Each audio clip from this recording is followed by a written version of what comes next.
Hello, I am your host, Ogre, and this is the Local Music Revolution. I have a different show for you tonight. This show features an interview with a V-Town Derby darling. Her name is Actifist, and I'm pretty sure that she could take better hits than I could. We go through how she came up with her name and her number, how awesome all of the Derby ladies are before, during, and after the games, how awesome the V-Town sponsors are, and how the Derby is played. I've known Activist since high school. Activist is not her real name, of course. It's her alter ego. But she was nice enough to put off going to the gym after practice for an hour to talk to me about the game. Seriously though, guys, if you haven't seen the V-Town Derby Dames, you are missing out. They are very, very cool. The game itself is very fun to see. I'm doing my best to try to make it to as many of the games as I can. And you also heard that they have the after parties where you can meet and hang out with all of the girls. They are very, very personable, very easy to talk to, and will joke around with you and have a beer with you. It is a very fun event. They are all very welcoming, and I would suggest anybody to go to that and hang out and have some fun. Now to the show. Number 1.34. That is Pi, because Pi is awesome. This is Activist.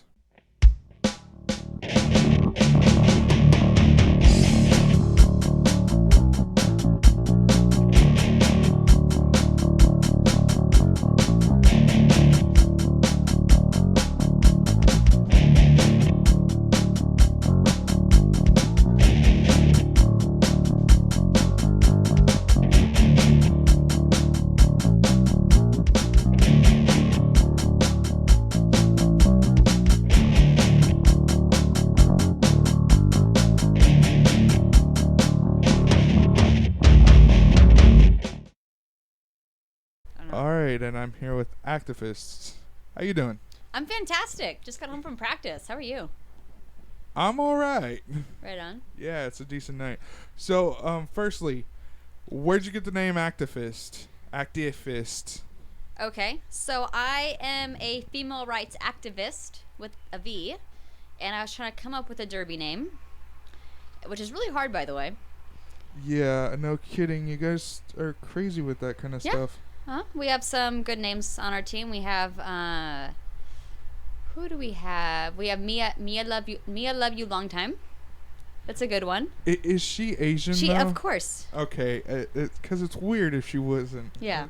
It's not okay. And then we have some that aren't so. We have like Bergie Knights, like Boogie Knights, but our last name is Berg, so Bergie Knights. Yeah. And what's Booma? What's Booma? Yeah. Booma's an awesome blocker on our dames on our A team.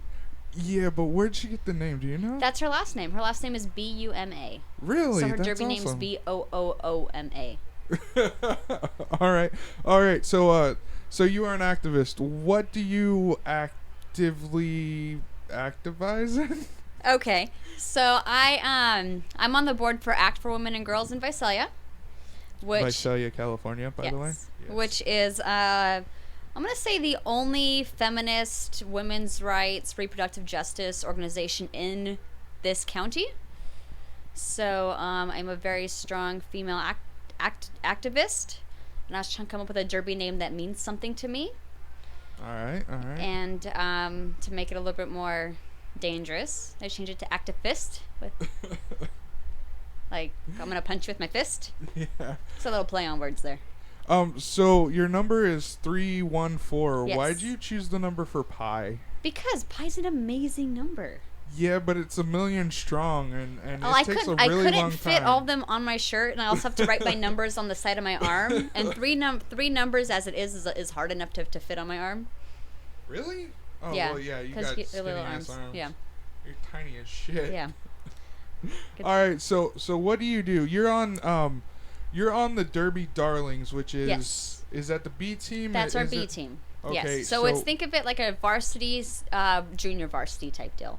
Okay. So we our league is called V-Town Roller Derby. Okay. It used to be V-Town Derby Dames, but we're transitioning to V-Town Roller Derby to differentiate the Dames and Darlings because people were getting a little bit confused. Okay. So the umbrella term for our league is V-Town Roller Derby. Then we have our Derby Dames and our Derby Darlings. Dames is our A team. They're a WIFTDA team.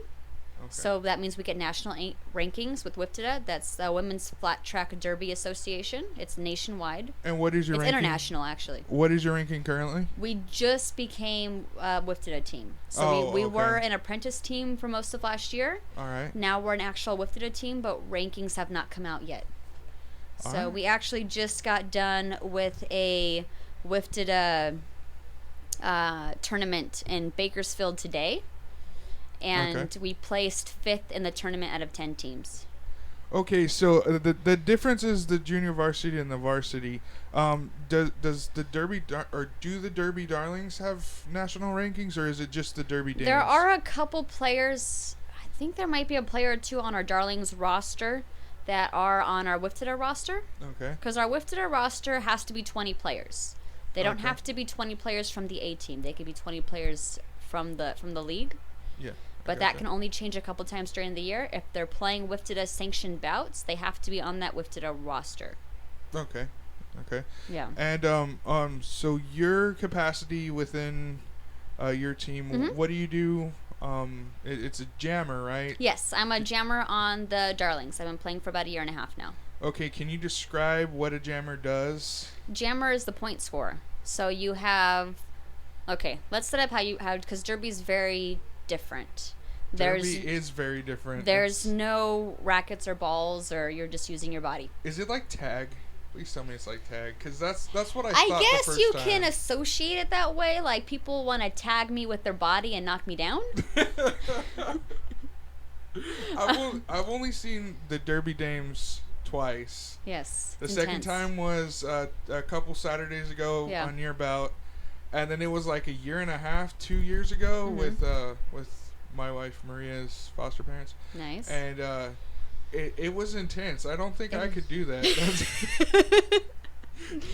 It's really intense. I saw you like hit your ass, and I was like, oh, that's gonna hurt. There's a lot of falling. There's a lot of ibuprofen involved, like the next day, and icing. Yeah.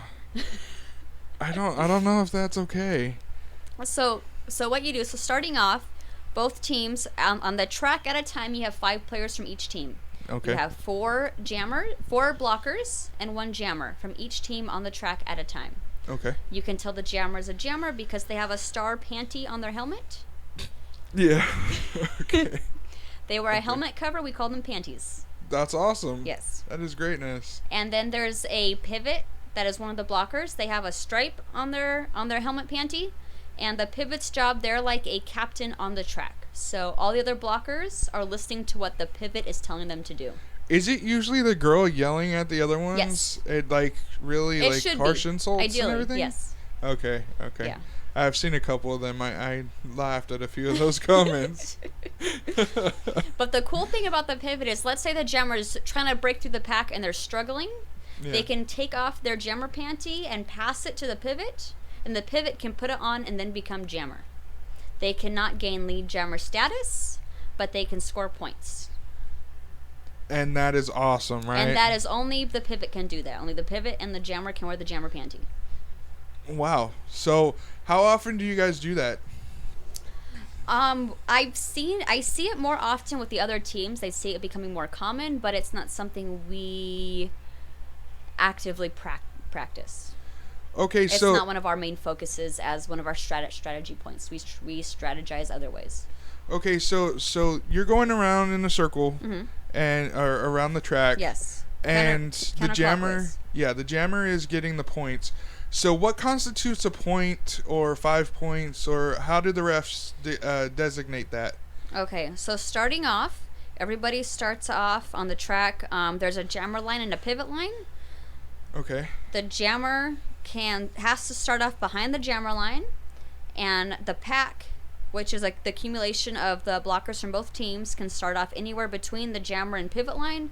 They cannot go behind the jammer line, and they cannot go in front of the pivot line. But they normally right now, and derby changes every year. There's different strategies being involved, but right now, the blockers usually line up on the jammer line right in front of the jammer line.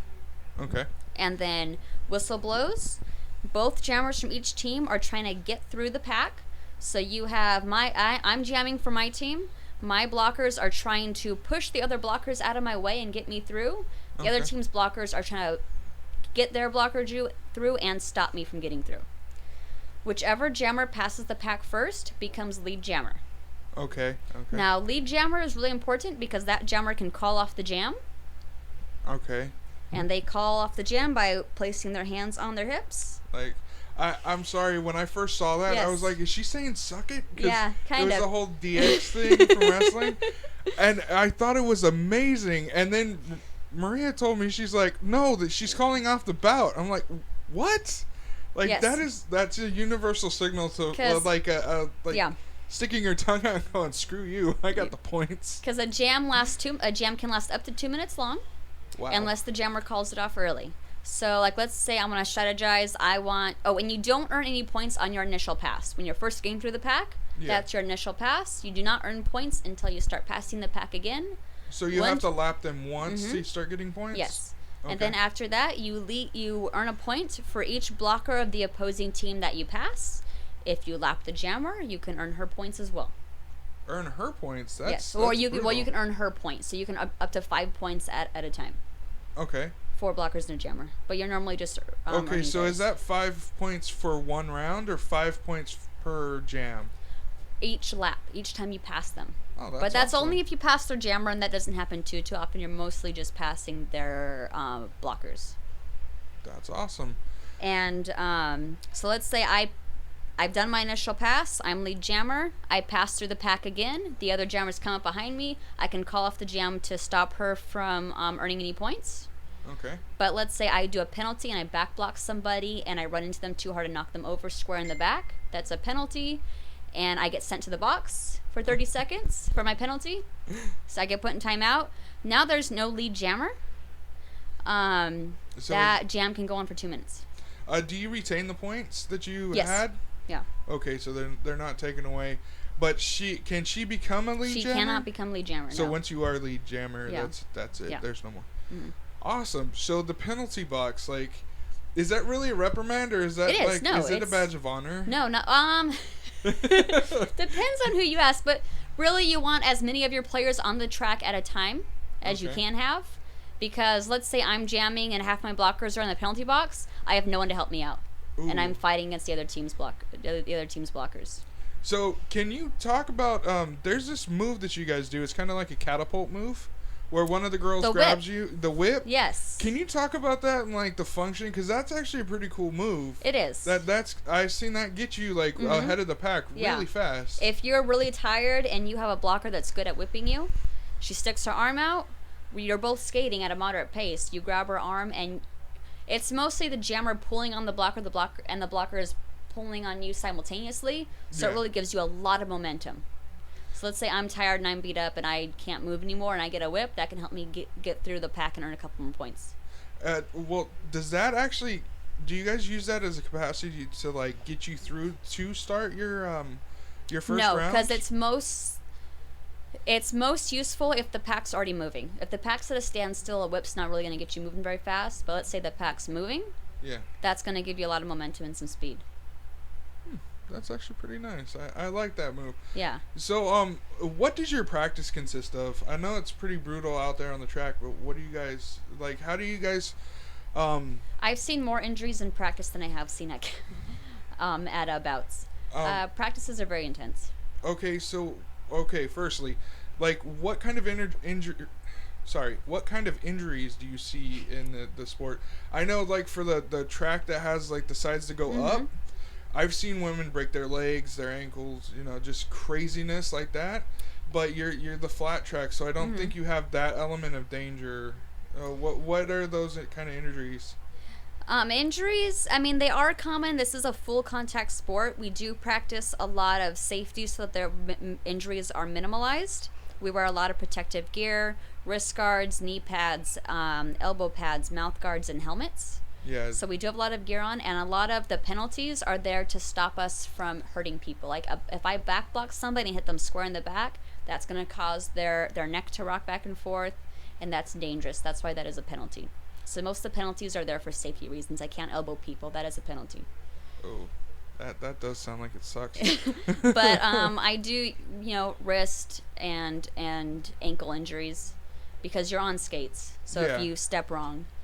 And so the injuries, have you seen or had one that's really like difficult to come back from, or are they just kind of like you sprained your ankle, you're out for a few weeks to It let it can heal? be hard to come back from an injury because if let's say you hurt your ankle, your ankle, when you're skating on your ankle, you're putting pressure on that ankle. Yeah. So sometimes you can get injuries where you can't come back from it, or if you fall on your knee too hard, or if you have spine problems because you're getting hit in the back constantly and you're getting hit in the sides constantly. Yeah, that's. So if you have a neck or a spine problem, this is probably a sport that is not a good idea for you because it can aggravate that. Well, so how did you get into the derby, and how do ladies go about doing that? It is a co-ed sport. Okay. There's not any male teams in Tulare County. I want to say Fresno might have one. Fresno, California. But there are male. There's refs and there's yeah, NSOs, refs. non-skating officials. But Yeah. I went to a couple of bouts and I was following the Derby, V-Town Roller Derby on Facebook. And they're always posting like, oh, come to practice, just bring a mouth guard, try it out. And I'm like, oh, whatever. That's not going to happen. And I went to a couple bouts and I'm like, this looks like fun. Like, I want to try this. I bet I could do that. So every November they have a clinic that's free. Yep, show up, bring a mouth guard just like every other time, but they kind of advertise it a little bit more. So I showed up, brought some friends and a mouth guard, and skated around and had a blast. Met some really, really cool people. And very interesting ladies. I'm not gonna lie, there are some very interesting ladies. Yes, very, very friendly. Everyone's Yes. very welcoming, and there's a really good sense of community in the derby world.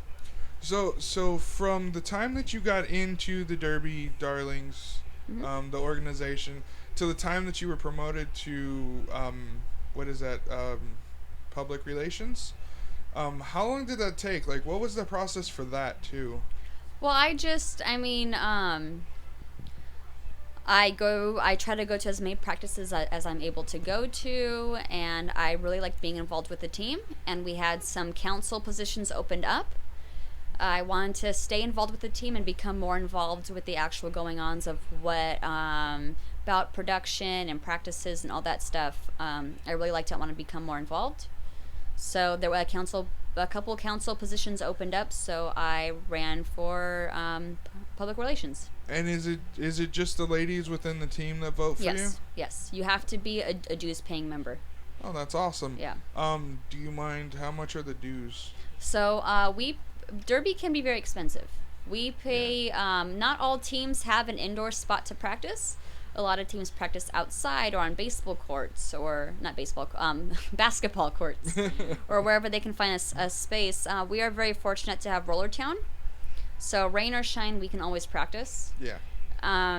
We practice 3 nights a week, and we pay $45 a month to rent out that space to be able to practice in it. Is that per practice? skater. It's per skater. Per skater, $45 a month. And does that include having the bout there? No. Or the bouts? The team takes care of that. Because And, we are a nonprofit organization. We do a lot of fundraising, and a lot of the donations go towards bout production and helping us rent out the space and be able to throw a bout. That is actually awesome. I saw some of the things you were doing. You were collecting food and that you guys seem to always do that. Is it predominantly you guys trying to help out the community when Yes. you do that? Or every bout we do, we have a nonprofit organization that we are raising money for.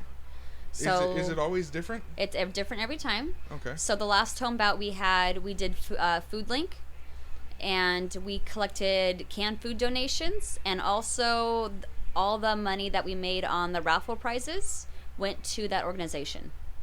Did you get a count of how much you raised for that organization? I don't have the exact number, but it's usually over 700.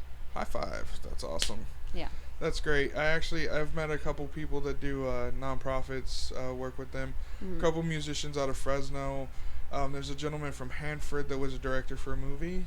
Um, he actually tried to help out a gentleman from Hanford that was a homeless, Mm-hmm. and that gentleman actually got his life together, and Nice. he now lives in Fresno, full job, all the works and everything. Yeah. Yeah, so it's really good to see that people can do that. I mean, it's awesome to see other people helping Yeah. other people. So not only are we a nonprofit organization, but we also donate a lot to nonprofits in the area. So we like to give back in our community, and we like to be involved in the community as much as possible. Yeah, you guys have your faces out there pretty Mm-hmm. predominantly. I know 1041 played spots for you guys Mm-hmm. Yeah. for a while and everything. Uh, do you know what the goals are for this next year for you guys?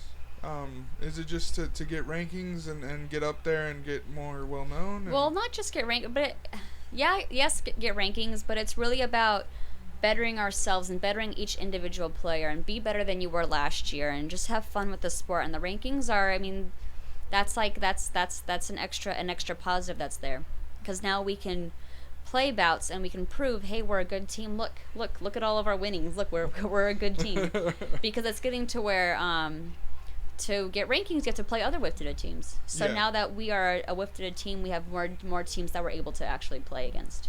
Is there a point where you guys will have to travel like out of the state and We're at that going point? to Hawaii in 2016.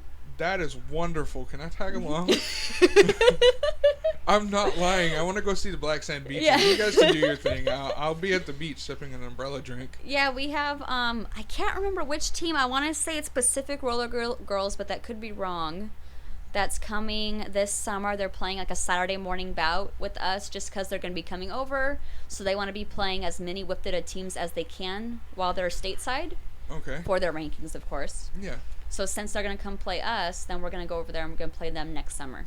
So do you guys like try to like with the fundraising get the money and kind of go on a tour of all of these teams when you're able to do it? We would definitely love to.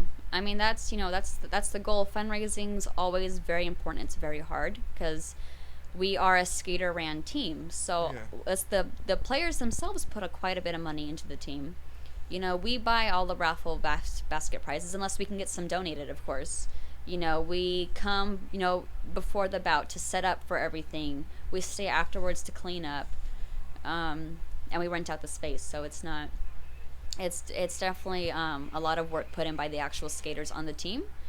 The good thing about WIFTDA is that there's like the championships, and there's state and regional championships that we can get into. Last year they had some in Sacramento that were really, really good. So what region would you be part of? Is it just California or is it like It's not just California. There's West a couple Coast? different states. I don't know the exact states. Okay.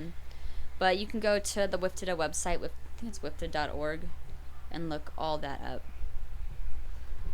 Oh, and we're going to be at Battle for the Coast in a couple of weeks, and that's going to be streamed live on wifted.tv. Really? Mm-hmm.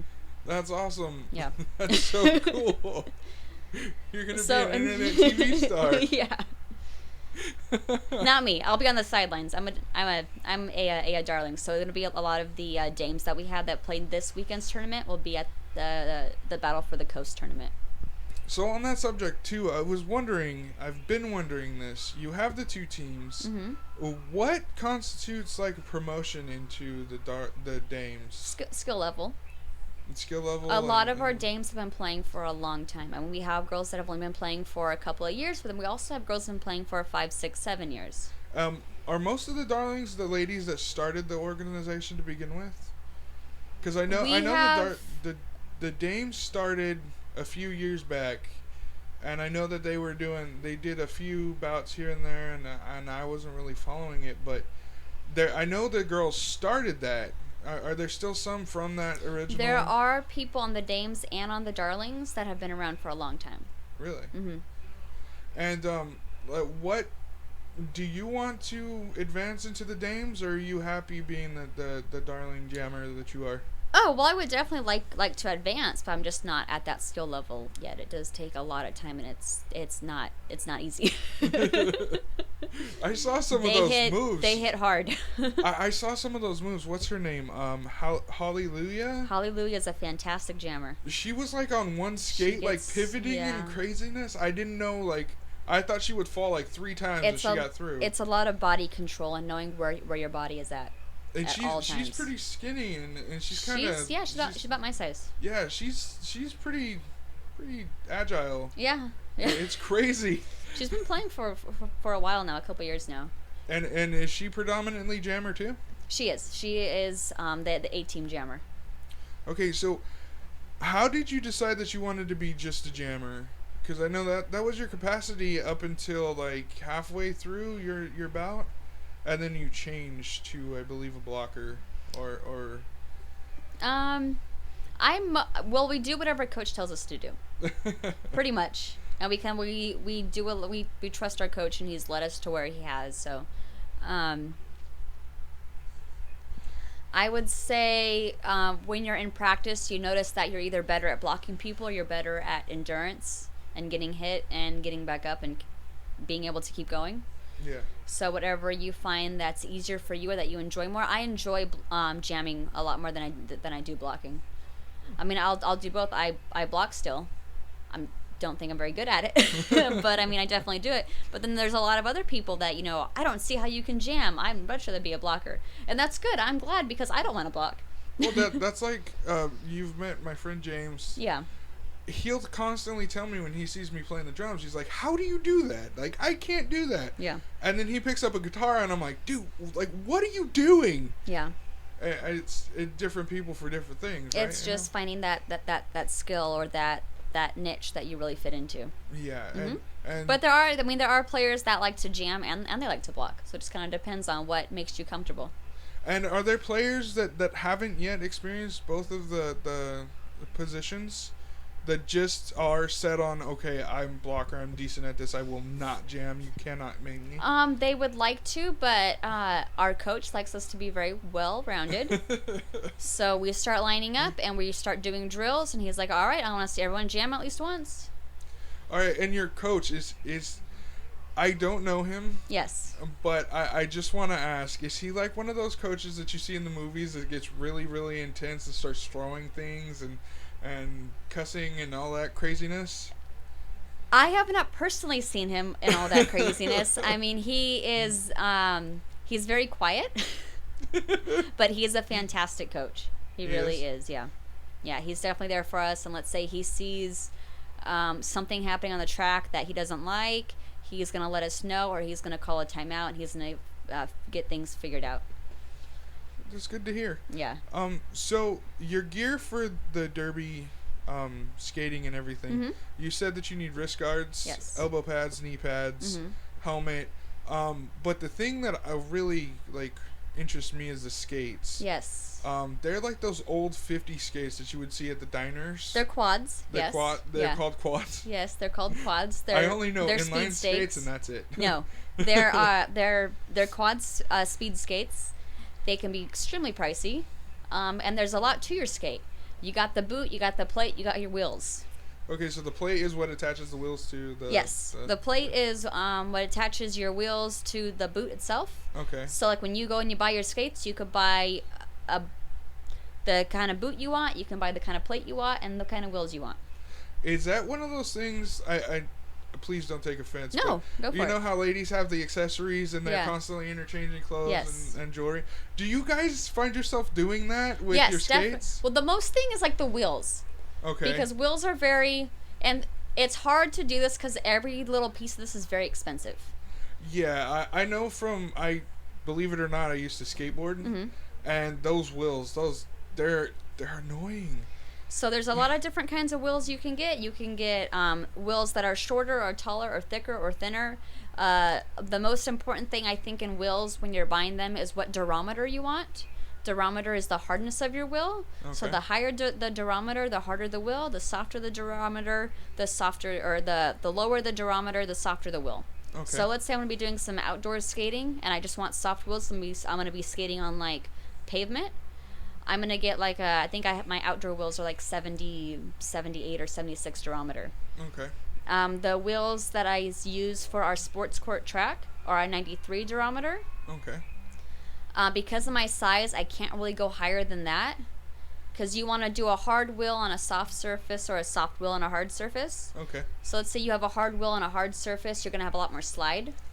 So you'll slide sideways if you're moving? Yes, and I'll have less control. Oh, okay. Because you want to be a little bit softer so you have more control. Yeah. But let's say if you're a bigger person, you're going to want a harder wheel. Okay. But since I'm not a big person, if I have a harder wheel, I'm just going to slide off the track when I'm trying to do my corners. Ooh. Yeah. That sounds very, very dangerous. Yeah. All right, so also there's that little it's called gumball. Toe stops. Toe stops. Yeah. Yes. Yeah. Are they part of the whole accessory thing that you have to buy? There's different brands of toe stops, different sizes of toe stops. Me being a jammer, I'm on my toe stops a lot, and I use gumballs right now, but I'm thinking about changing to something else because I'm going through them really fast. Okay. Because they're just getting worn down. So, with all of this, I know there's brands and companies and everything. Is there one brand that you found that you're like, this is my brand. This is what I will use.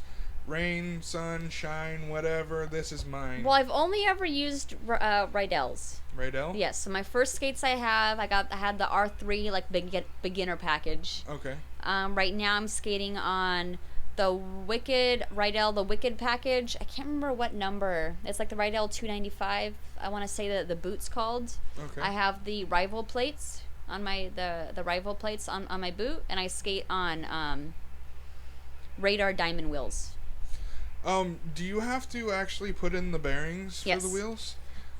Is that a different company, or do they come with the wheels? I bought a skate package, so my bearings actually came with the whole entire package. Okay. I kind of want to get new bearings because a couple of them are sticking a little bit. I'm gonna try to clean them, see if that helps.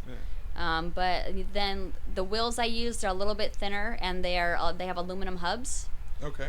And pulling bearings that have aluminum hubs is shitty. Sounds like you're gonna be in your kitchen. Yeah. Damn you! Yeah, pretty much. Get out of your home! Yeah, it sucks to have to change out bearings out of those things. I love the wheels. The wheels I have right now, I really liked. I used Radar tuners before, and I didn't really like them that much. Okay. They're a little thick and bulky, so I got a little bit of a more streamlined wheel, and I like it a lot better. So, what material are the wheels made out of? Is it all consistent or, through the hardness? You know what? I'm not sure. I want to say it is. I would think it would be. But I don't know what they're made out of. I know in the beginning when skateboards were starting to come around, they used clay wheels. And that, I don't know if they did that in rollerblades or roller skates, but I know they did that in skateboards in the beginning. I'm not really sure. All I know is I want to use the kind of durometer. That's what I look at most, is durometer and the thickness of the wheel and how wide it is. So do you go through the organization to get your equipment, or do you go through like Roller Town or possibly like Big Five or somewhere like that? I wouldn't go to Big Five. We normally go through Roller Town because they have all the catalogs of the different skates. So let's say you want Bont skates, or you want Rydell skates, or you want antique skates. Okay. You can get all that through Roller Town. And one of the people that worked there used to play for us. Okay. So Angela's there. She's great. So we go talk to her and be like, hey, I kind of want this, and I like this, and she kind of helps us pick things out. But you can also go online. There's a lot of skate companies out there. And do you guys, by chance, just fun question. Okay. Do you get a discount for being in the Derby, rather than being somebody just wanting to skate in good skates? We do get a discount in the skate shop. You do? Mm-hmm. Nice. Yeah. That's very nice. It is nice. It's not a whole lot, but it covers tax. So that definitely helps out. Yeah, the tax is killer. California sucks. Yeah. Maria and I just met this couple at breakfast a couple days ago. They're from Oregon. They were from Oregon. No sales tax there. No, and they were telling us, they were like, yeah, we got a 3-bedroom, 2-car garage, like 1,900 square feet or something like that. And they're like, yeah, it was only $160,000 and we're right on the beach. I'm like, what? Like, are you kidding me? Yep. That is ridiculous. Next time I go to Oregon, I'm gonna stock up on all my skating gear. I think I need to do that with the studio gear. That's it gets expensive. Yeah. My goodness. I believe I can ya. only imagine, because that's like a whole different thing. You're in sports. The music thing is just outrageous. Yeah. They're trying to kill me. I'm telling you, they are. All right, so how are you guys promoting currently? Like, I know, like we said earlier, you had the radio spots, but We do things with a couple different radio stations. One of a couple different of our council members, they're really good friends with, I think, Hammer over at 1041, so they're usually Okay. pretty good at getting on there. And the radio station's really good about promoting us. They really help us out a lot. yeah, I heard a lot, Mhm. especially in the beginning. It was, I don't really listen to radio anymore, but Yeah. in the beginning, it was almost at least once or twice an hour. Yeah, it's usually a week before the bout. They'll start promoting us. That's Mhm. really cool. Do you do the newspapers or any of that kind of thing? We do contact local newspapers. We were in Valley Voice at the end of last season, which is a local newspaper. We were in the Visalia Times Delta about a month ago. Okay. We also, we're always trying to contact people that do the local magazines. Just, hey, if you ever want to do a spot on us, we'd love to be interviewed by you. Come to a practice, come check it out. A lot of it's very grassroots. We do a lot of postering and flyering around town. A lot of word of mouth. We're very active on Facebook, Instagram, and on Twitter. I actually know that because I had to help you find a word. I don't know how it happened, but I was actually on there and I saw that post and I was like, I helped with that one. Nice. All right, so you were talking about the camaraderie earlier, Yeah. and the friendship and everything. hmm Me and Maria were invited to your after party at Howie and Sons, and everybody was really cool, really kind, just really happy, even with both teams. Oh yeah, no, Um, we beat each other's asses during the bout and then hang out afterwards and drink together. And oh, you hit me so hard. And I know it was fun. I hit you so hard. Like it's nice, Yeah. It's the kind of sport where you get hit and you get knocked on your ass and it hurts, but then you want to get up and you want to tell the person what a good hit it was. See, and that's one of the reasons why I liked it, because I've seen that at metal concerts too. Yeah. And that's one of my favorite things about metal is, you were with us at Knotfest. Yes. You saw those pits, you saw the Yes. craziness. It was intense. Yeah, but if somebody falls down, the crowd picks them back up Yeah. and do it again. And you can see people that got in a fight in the pit, and they shake hands after the song, and they're like, all right, that was that, let's do this again. Yeah. And I saw It's that. very and much like that. yeah, it made me really happy because, there's only certain things that can be done that way. Mm-hmm. And with all of you ladies so happy, and you guys were so damn loud. Yes. Like, it wasn't until people started fading out and There's a going certain home. sound and a smell to Derby girls. They're very loud, and you could smell them coming into a room. That could be said about Portuguese too. You guys still haven't beat the drunk Portuguese at my friend Matt's wedding. We'll have but to try harder. I don't know if you can. There was free booze there. Ooh, okay. Free booze with Portuguese is bad. But you guys, there was also I just happened to win one of the prize packs from one of the breweries. Mm-hmm. And Booma told me that they had given you stuff to promote. Does that happen often? Like local breweries and people. Riley's is a local brewery, and they are one of our sponsors. Out of Madera, right? I'm not Or was sure. it They're somewhere Modesto? in the Fresno area. It's I'm an not sure where. city Yeah. around here. Yeah. There's a bunch of them. Yeah. So Riley's Brewing sponsors us. We got a really, really big sponsorship from Budweiser. They really helped us out. They donated to us. They provide our beer garden at our bouts. Wow. And they paid for all of our uniforms. Does for that the mean entire they team. provide a keg or two so that you can have that? I wish. Oh wow. No, but they Budweiser has helped us out quite a bit. Again, Riley's Brewing. We have a lot of different companies around town that donate that donate to us. I don't even remember that Riley's beer, but that beer was so good. Sancha. Sancha. Yes. Okay, I've got to record it now, so I want to make sure I remember that. I'm gonna call them and be like, "Hey, send me a keg." They're pretty good about doing like tap takeovers whenever we do an after party, and they'll raffle off glasses and stuff. Yeah, it was like $5, and you get a pint of beer and the glass to take home. It was amazing. It's pretty cool. So, your other sponsors, can you talk about them, actually? Oh, yeah, definitely. So every time you come to a bout, you get a program handed to you at the front door that tells you a little bit about the teams that you're going to be seeing, gives you a schedule, and then it has all of our sponsors are listed in that program. So we have, I think, some of our bigger sponsors. There's Riley's Brewing, there's Budweiser, you have Quality Paint and Body out of Tulare and Porterville. They're a big sponsor for us.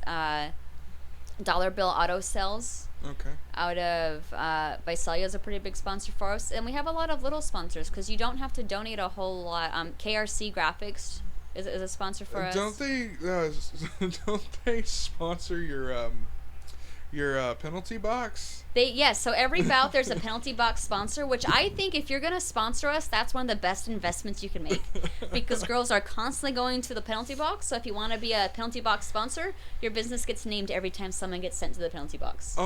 Can you give me figures for that or prices? Or is that something? Well, no, that's definitely. We're definitely looking for more sponsors. I mean, it ranges from $50 up to $500 plus. Wow. Yeah. That's a lot of money. Oh, and something else. Okay, finish off. Do you have any more sponsors? I have quite a few. I don't have a listing with me right now. Okay. But you can always look those up on our website. They're also at our on our programs at all of our bouts. Okay. And now we're always looking for more. the bout shouts. Yes. Or the shout bouts, whatever they are. So during the bout, yeah. for $1, you can give a bout shout out to one of your favorite players. Or anything. It could be something stupid. It doesn't matter. You pay $1 and they'll shout something out over the intercom. That's awesome. It is. I love that idea. I mean, if you see a player much. getting their butt kicked and they're getting up and they're fighting, they're doing a good job. You can, I want to give a bout shout to this person. Good job. Or. And who do you give that to? Do you walk directly to the box for the announcers? There's usually somebody walking around selling bout shouts. There's just someone selling raffle tickets and somebody selling bout shouts. And who are the announcers? The announcers are usually either players or somebody involved with the team. Everybody that helps out for a bout, they're usually volunteers. Except for the Roller 10 employees, nobody's getting paid for this stuff. We're just kind of doing it because we like to. Yeah, I gotcha. So let's say you want to be involved with V-Town, but you don't want to be a skater. You can be a ref. But say you don't want to be on skates, and refs we will train you to be a ref because you got to know all the rules, and there's a lot of rules. Do you have like one of those books that makes the table shake? Pretty much, yeah. Oh wow. We're trying to be eco-friendly, so you can look it all up online. But there's a lot of rules. But let's say you don't want to do that. You can be an NSO, which is a non-skating official. Okay. So let's say you time the girls in the penalty box. You can do lineup tracker, scorekeeping. There's a lot of NSO jobs you can do. Because especially now that we're a WIFTed team, we have to keep paperwork on everything that happens. So every penalty you get gets marked down. Every lineup gets tracked. Does that go against you, the penalties? No. No? No, it happens. I mean, if you're a player and you get too many penalties, you'll get ejected from the game. Wow. I can't remember how many penalties you have to get because I've never gotten it. But I try not to get penalties. I would do it just to see how far I could push. How far? Well, it's on the board. Because really? you can, when you're sitting in the penalty box, if you look in the middle of the track, there's a giant whiteboard. Yeah. And it kind of tracks all the different penalties, and you can see your name. Away. It points towards the skaters, not the crowd. Yeah, that's true. That's true. Sorry. No, it's okay. That's fine.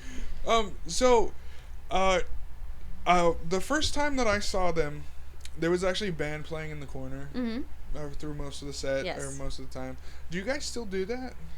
We're actually, that's something that we work on as far as bout production and what we're going to have during halftime. Yeah. Halftime's not very long, so we don't always have a whole lot of time to get something going. I know the last bout, I think it was a superhero theme.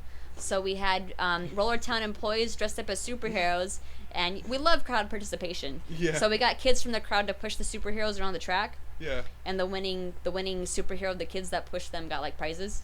Yeah, but he cheated. We He all cheated? saw Robin him cheated? Yes, No. he cheated. Yeah, he cheated. I thought it was hilarious because I didn't know that it was dress up like a superhero day. Yeah. And I usually dress in the Marvel shirts or something like that. And I had Thor on, and the guy had taken my ticket. He's like, "Nice shirt, dude." I'm like, "Yeah, it's Thor. Of course it's nice."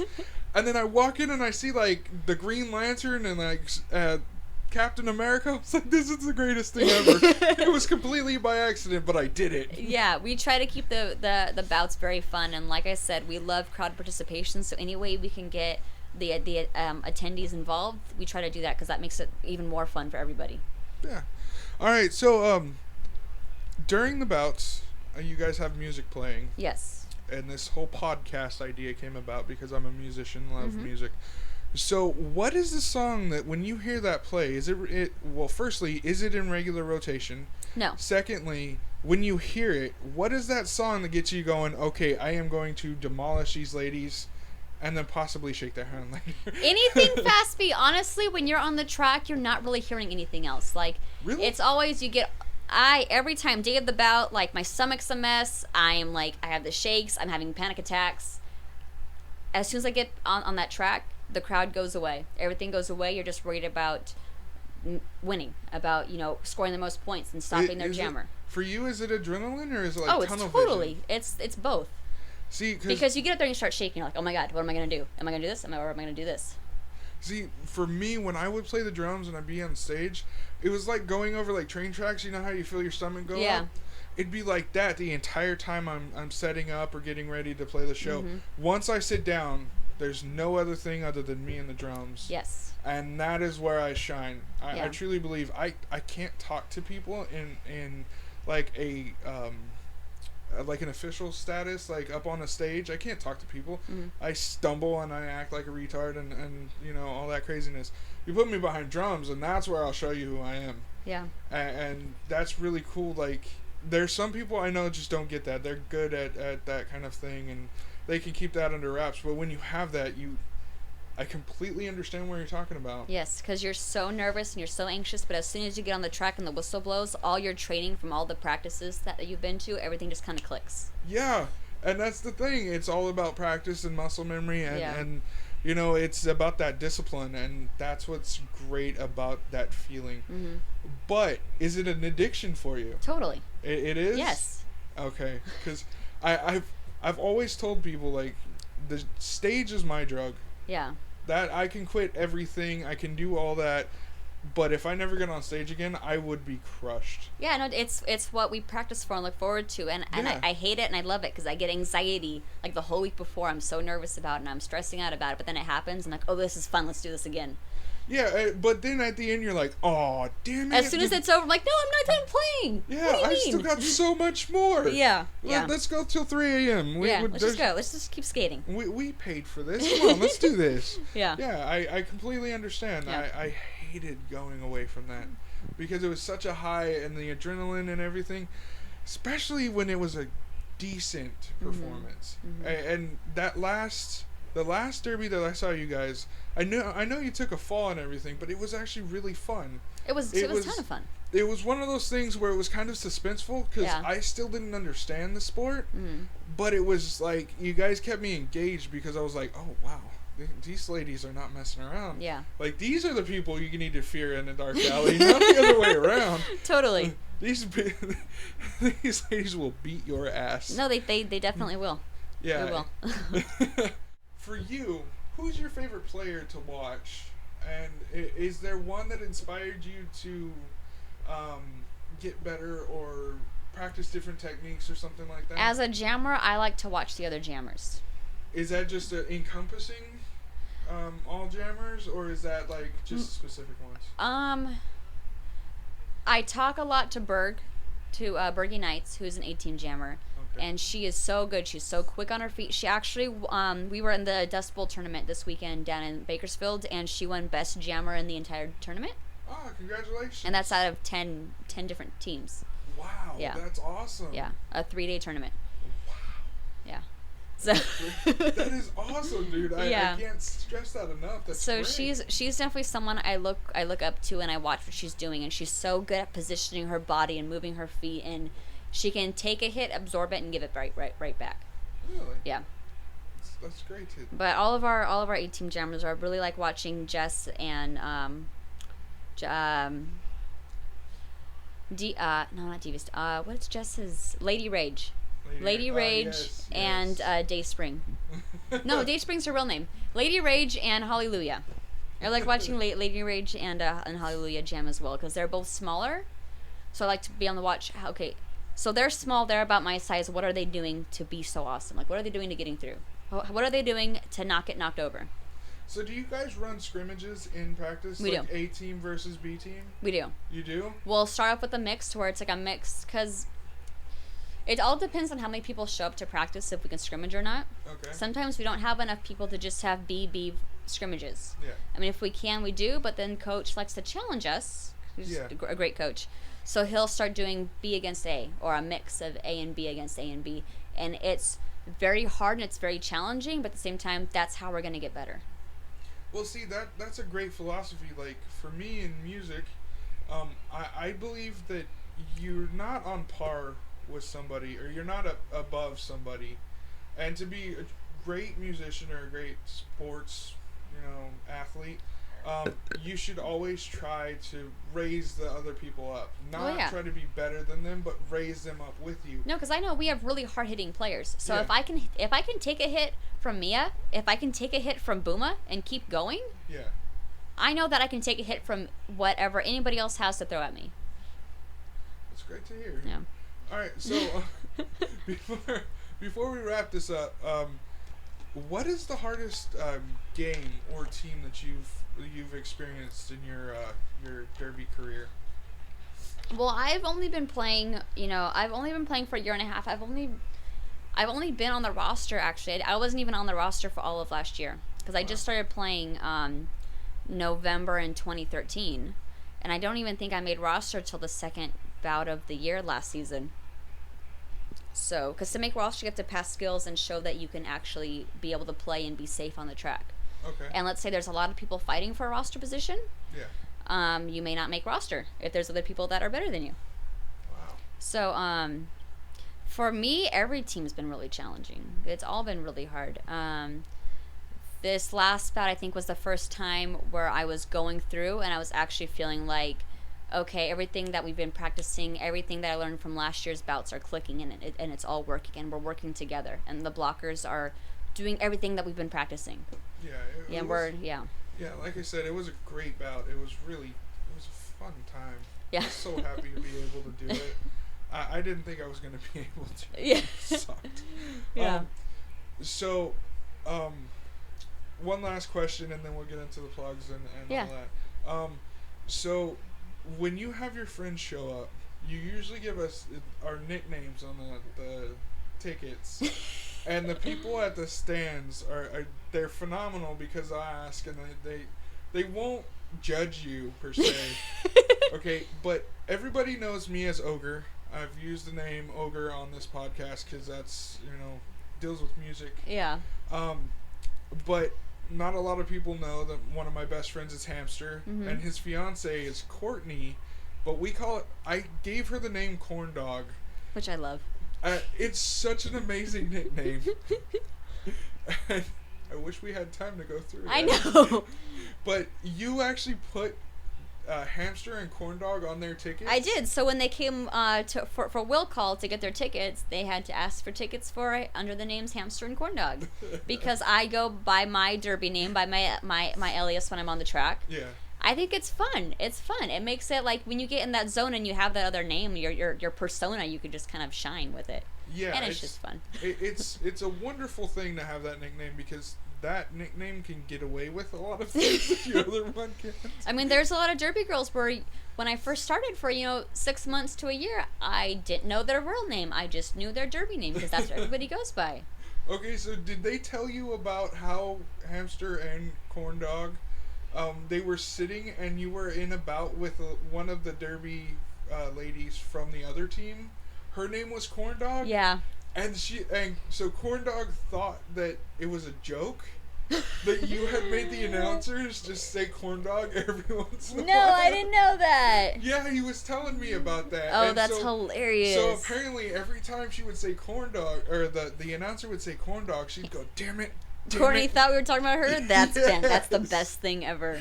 And then I guess like halfway through she actually figured out. She saw the name on the back of the jersey? shirt. Yeah. And he was telling me about this and I was rolling.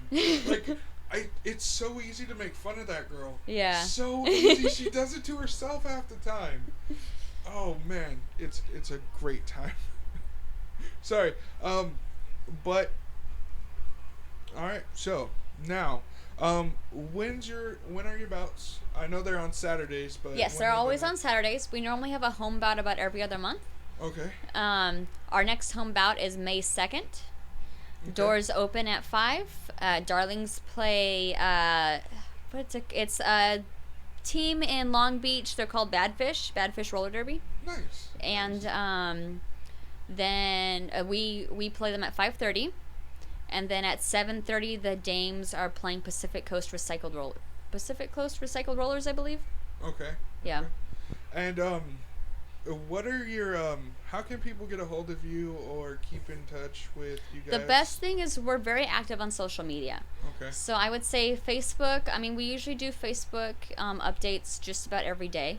Okay. Instagram, I try to do at least every other day. So there's always updates going on social media. Roller Town, we're there we have practice Sunday, Tuesday, and Wednesday. Sunday and Tuesday practices are 8:30 to 10:30. Wednesday practice is 7:30 to 10 o'clock at night. So yeah, we put in a lot of time. So if anybody wants to show up and they want to try reffing, or they want to try NSOing, or they want to try skating, just show up, bring a mouth guard. We have all the loaner gear. If you want to come check out a bout, next home bout's May 2nd. Like us and follow us on Facebook, Twitter, and Instagram. Awesome. Well, thank you very much for your time. All right, thank you. It's been fun. It always really is. Enjoyed talking about the dames. And is there anything last you would like to say? No, just come check us out. See what it's all about. It's always a fun time. You have to go. Nobody ever go to the after party. The after party is almost the best part. So amazing. I truly that was one of my favorite parts of the night. Yeah, it's just hanging out and talking to everybody. I really like to where you're on the track and you're battling out with the team, and then you could hang out with them afterwards and talk about it. It's so much fun. All right, so I do have one last question. Yes, go for it, please. Okay, the what are they? The derby delinquents? Yes. Oh, we do have a junior derby team. Really? Do they actually skate up and like knock into each other? They do contact and non-contact depending on their skill level and their size, because we have like 7, 8-year-olds that are playing. They're really small. Yeah, but small. Have you ever pissed off a 7-year-old? Yes, yeah, exactly. They're brutal. You have some that their skill levels on a non-contact level, so they're only doing positional blocking. Okay. So they're not hitting; they're just getting in the way. Okay. We also have ones that are doing contact level, and I'm not involved a whole lot with the delinquents. I want to say it's like 7 or 8 to age 17. Nice. But they travel all over the place also. That's really awesome. Yeah. I know a few people that do the whole travel baseball thing and travel soccer, and that's really annoying. No, and the kids love it, and they're so good at it. And there's some players I'm like, oh, I can't wait till they're 18. I can't wait till we can absorb them. Do you actually the games? Is there going to be a point where the delinquents are before the darlings? We have had bouts where the junior derby team, our delinquents, played before us. Okay. We've done we did not Santa Maria. We did a away bout began with an H. It was by the coast. Somewhere. Anyways, we did an away bout somewhere where the junior derby team opened for us. So we brought our junior derby team, and they brought their junior derby team, and the juniors battled it out before us. It just kind of depends. That's really awesome. That's You'll see a lot of the times the junior derby games are before an adult game. Are those little ladies? Are they like daughters It's of the Derby dames? that and just members of the community. Our junior derby team is co-ed, Okay. so there are boys and girls, Yeah. and they're really good. But there's some that are daughters and sons of players. A lot of them aren't though. They're just kids in the community, the rink rats from Rollertown, that wanted to play roller derby. Rink rats. Yeah. So great. And our the junior derby team practices every Saturday morning at Rollertown. That is awesome. Mm-hmm. All right, I will not keep you anymore. I really appreciate your time. Anytime. And your effort. It was fun. Thank you It very always much. is. And yeah, good luck on all of the future dealings with the Derby Dames. Thank you. Thank you very much. All right. And there you have it. That was number 3.14, Actifist. Very fun to talk and learn about Derby ladies, and all of that good stuff. I'm really looking forward to seeing how the V-Town ladies do this season. Keep up with them through social media. You heard all the links before. Go back, check them out. Really, go try to make it to one of these if you're in the area, because it's really, really fun time.